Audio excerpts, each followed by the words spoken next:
কত বাবা আয় কি গো দেখিলাম আর কি দিহেলে আর কি দেখিলাম আরে ইবে কি ইতারার ফাঁসি চাই আল্লাহ ইতারার ফাঁসি চাই নাই কিচ্ছু না চাই আর কক্সবাজারের রুকিয়ার হলদিয়া পালং ইউনিয়নের লেঙ্গুরবিল এলাকায় গত 15 অক্টোবর মোহাম্মদ আলম নামে এক ব্যক্তির রক্তাক্ত মরদেহ পাওয়া যায়। এই ঘটনার পর বেশ কিছু লোক এলাকা থেকে হঠাৎ গা ঢাকা দেয়। তাদের গা ঢাকা দেওয়ার কারণ অনুসন্ধান করতে গিয়ে বেরিয়ে এসেছে হত্যাকাণ্ডের পেছনের চাঞ্চল্যকর তথ্য। হত্যাকাণ্ডের পর লেঙ্গুরবিল ও আশপাশের এলাকায় অনুসন্ধান চালায় টিম পেনোয়া। শুরুতে নজর ছিল ঘটনার দিকে, কি ঘটেছিল সেদিন। 15 অক্টোবর বুধবার রাত 9টার দিকে লেঙ্গুরবিলের ধানক্ষেত ও ছড়ার মাঝখানে মরদেহ পাওয়া যায় স্থানীয় বাসিন্দা মোহাম্মদ আলমের। পরিবারের সদস্যরা বলছেন আলমের শরীরে ছুরিকাঘাত ও মাথায় লাঠির আঘাত ছিল। পরে পুলিশ তাকে উদ্ধার করে সদর হাসপাতালের মর্গে পাঠায়। পরিবারের দেওয়া তথ্য অনুযায়ী আলমের মৃতদেহ খুঁজে পাওয়ার 10 থেকে 15 মিনিট আগে আলমকে বাসায় খুঁজতে আসে একই এলাকার জসিম ও রুবেল। তার কিছুক্ষণ পরই আবারও ওই বাড়িতে হাজির হয় জসিম ও রুবেল। আলমের বড় ভাই মিয়া হোসেনকে জানায় খুঁজে পাওয়া গেছে আলমের মৃতদেহ। এরপর থেকে তাদের আর এলাকায় দেখা যায়নি। তখন রুবেল হওয়া আলমর ফোন বন্ধ হঠাৎ কি ঘটনা ভাল লাগেন 4 জন ইকে গেলাম ইকে তুগো মানুষ আইয়েরো কত বাবা আয় কি গো দেখিলাম আর কি দিহেলে আর কি দেখিলাম আরে ইবে কি মানুষ গজিতি মানুষ গো দিতে ফালাই জুকো দুইতে ফালাই আয় যার দেখি তোরাইয়ে দিব তখন আয় যে এনে তি মত রুবেল হদ মরে গিয়ে রুবেল হদ দে আঙ্কেল আয় নয় হামালে ফোন দিয়ে জসিমরে এই জসিমে ইতে গিয়া করি জসিমের ইয়ে তেরি যাইতেও চাই আবার হন্ডা স্টার্ট দিয়ে রাখ শুধু জসিম ও রুবেল নয়, এই হত্যাকাণ্ডের পর একে একে আরও গায়েব হয়ে যায় ওই এলাকার মোহাম্মদ আমিন, সোহেল, কামাল উদ্দিন ওপে 37 কামাল, মামুনুর রশিদ ও আনিস রহমান চিকু। মোবাইল করে নিয়ে আমি ডাকিল গিয়ে আজ আমার ডাকিল যাই মতো আয় আমার হাতে মনে মা সন্ধ্যা গিয়ে দেয় আয় কল দিয়ে মতো তার কল রিসিভ না করে।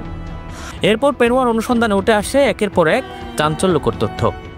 জানা যায় নিজেকে কৃষক হিসেবে পরিচয় দিলেও নিহত আলম ছিল মূলত ইয়াবা সিন্ডিকেটের সদস্য।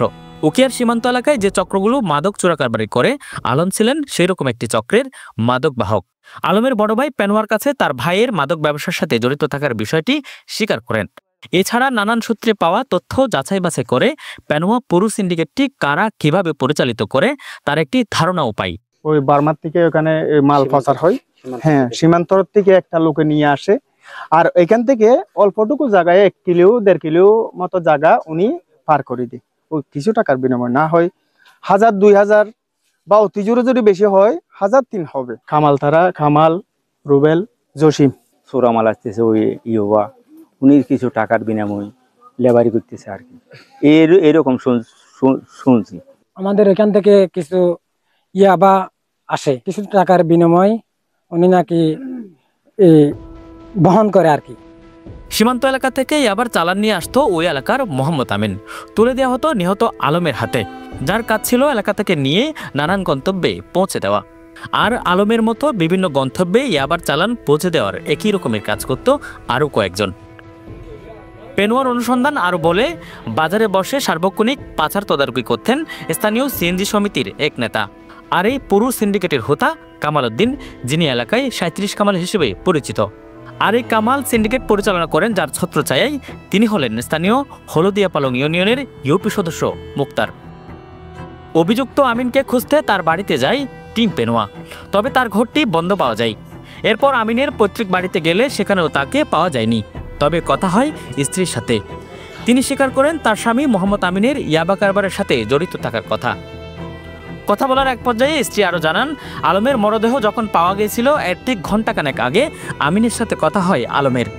আমিন মূলত সেদিন সীমান্ত থেকে 70,000 ইয়াবা নিয়ে এসেছিলেন, সেই ইয়াবার চালানটি দিয়েছিলেন আলমকে। আলমের সাথে কথা বলার পর আরও এক ব্যক্তির সাথে কথা বলেছিলেন আমিন, কিন্তু কার সঙ্গে কথা বলেছিলেন সেটি তিনি বুঝতে পারেননি।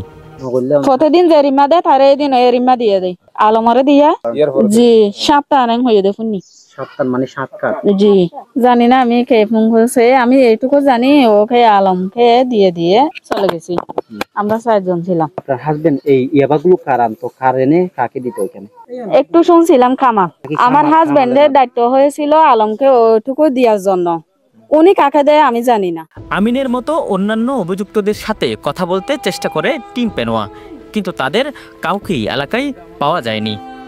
তবে কথা হয় ইয়াবার মূল কারবারি কামালের মায়ের সাথে। ছেলে ইয়াবা কারবারের সাথে জড়িত রয়েছে বলে স্বীকার করেন তিনিও। আর ফুয়ার মারি ফেলাই দেখো তার ফুয়া গোহালি গোহার বলে ওকে মতকালে মতকালে বলে আই মিছা কথা কই নার পয়সা নগর দিয়া নাই ইয়ার নগর বলে ওকে বেজু। ইয়াবা কারবারিদের শেল্টার দেওয়ার অভিযোগ অস্বীকার করেছেন স্থানীয় ইউপি সদস্য মুক্তার। তার বিরুদ্ধে আরও অভিযোগ, হত্যাকাণ্ডের পর কামালকে মামলা থেকে বাদ দেওয়ার জন্য কোটি টাকা লেনদেনের মধ্যস্থতাও করেন তিনি।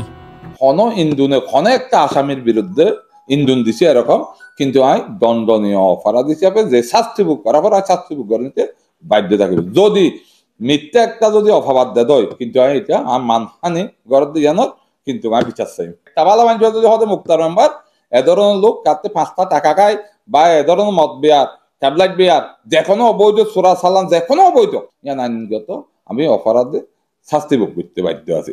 তাহলে প্রশ্ন হলো, সিন্ডিকেট সদস্য হওয়ার পরও কেন হত্যা করা হলো আলমকে? নাম প্রকাশ না করা সত্ত্বে আন্ডারগ্রাউন্ডের এক সদস্য পেনোয়াকে জানাই, পুরো সিন্ডিকেটটি সন্দেহ করছিল আলম আইনশৃঙ্খলা রক্ষাকারী বাহিনীকে তথ্য দিয়ে আসছিল, কারণ এর আগে এই সিন্ডিকেটের কয়েকটি চালান আটক হয় বিভিন্ন স্থানে। সেই কারণে বেশ কিছুদিন ধরে তাকে সন্দেহের চোখে রাখছিল। আলম হত্যাকাণ্ডের দিন 70,000 ইয়াবার চালান তার হাতে দেওয়ার পর চক্রটির মনে হয় আলম এই চালানটিও হয়তো আইনশৃঙ্খলা রক্ষাকারী বাহিনীর কাছে আটক করাবে, তাই প্রতিমধ্যে তার গতিরোধ করে সিন্ডিকেটের সদস্যরা। এ সময় তার কাছ থেকে মালামাল নিয়ে তাকে হত্যা করে তারা। এই মামলায় আসামি করা হয় কামাল উদ্দিন, মোহাম্মদ আমিন, মামুনুর রশিদ, জসিম, রুবেল, সোহেল ও আনিস রহমান জিকুকে। এর মধ্যে জিকু স্থানীয় সিএনজি সমিতির সাংগঠনিক সম্পাদক। তবে ইতিমধ্যে পুলিশ মামুনুর রশিদকে আটক করেছে। উখিয়া থানার ওসি জানান, আটক মামুনুর রশিদ প্রাথমিক স্বীকারোক্তি দিয়েছেন, সেখানে বেশ কিছু তথ্য দিয়েছে। সেই তথ্য নিয়েই আগাচ্ছে পুলিশ। আসামি 7 জনকে সন্দেহজনক করা হয়েছে, ওইটা একজন না এমনি আমরা প্রাথমিকভাবে জিজ্ঞাসাবাদ করতেছি।